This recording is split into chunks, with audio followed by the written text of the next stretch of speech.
ஒரு ஊரில் பூஜா அப்படின்ற பொண்ணு செம்மையாக படிப்பாளாம்.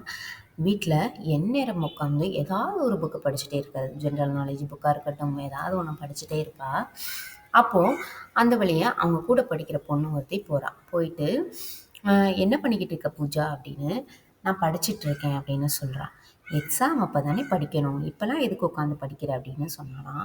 எக்ஸாம் அப்போ படித்தோன்னா நம்மளுக்கு மனப்பாடம் ஆகும். ஆனால் நம்மளுக்கு நல்லா புரியணும் அப்படின்னா அதை திருப்பி திருப்பி படிக்கணும். அப்போ தான் நம்மளுக்கு எத்தனை வருஷம் ஆனாலும் அது நல்லா ஞாபகம் இருக்கும் அப்படின்னு சொல்கிறா. போங்கிட்டு, நான் விளையாட போகிறேன், நீ விளையாட வரலைன்னா போ அப்படின்னு சொல்லிட்டு விளையாட கூப்பிட வந்தவ ஓடி போயிட்டா. அப்போ பார்த்தீங்கன்னா ஸ்கூலுக்கு போகிறாங்க. மறுநாள் போனதுக்கப்புறமா ஸ்கூலில் வந்து இன்ஸ்பெக்ஷன் வராங்க. வந்துட்டு ஒரு கொஸ்டின் ஒன்று கேட்குறாங்க. ஒரு பெரிய வேர்டு இங்கிலீஷில் கேட்குறாங்க. கேட்டோன்னே கிளாஸில் உள்ள யாருக்குமே தெரியலை. அப்போது இந்த பொண்ணு தான் எந்திரிச்சிட்டு கட கட கட கட கடன்னு சொல்கிறா.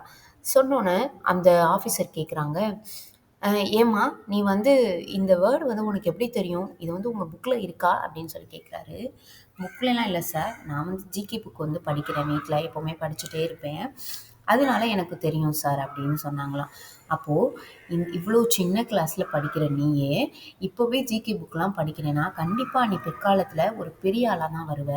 நான் இப்போவே சொல்லிட்டு போகிறேன், நான் ஒரு பெரிய கம்பெனி ஒன்று வச்சு நடத்திட்டு வரேன், அதுக்கு நீ தான் வந்துட்டு எம்டியாக இருக்கணும்னு இப்போவே நான் உனக்கு ஆர்டர் கொடுத்துட்டு போகிறேன் அப்படின்னு சொல்லிட்டு போனாராம்.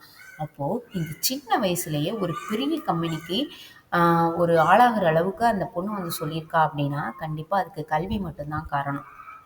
கல்வின்ற ஒரு விஷயம் எந்த விதத்துலையுமே நம்மளை தாழ்த்தவே செய்யாது. கண்டிப்பாக எல்லா இடத்துலையும் நம்மளை உயர்த்தி மட்டும்தான் காமிக்கும்.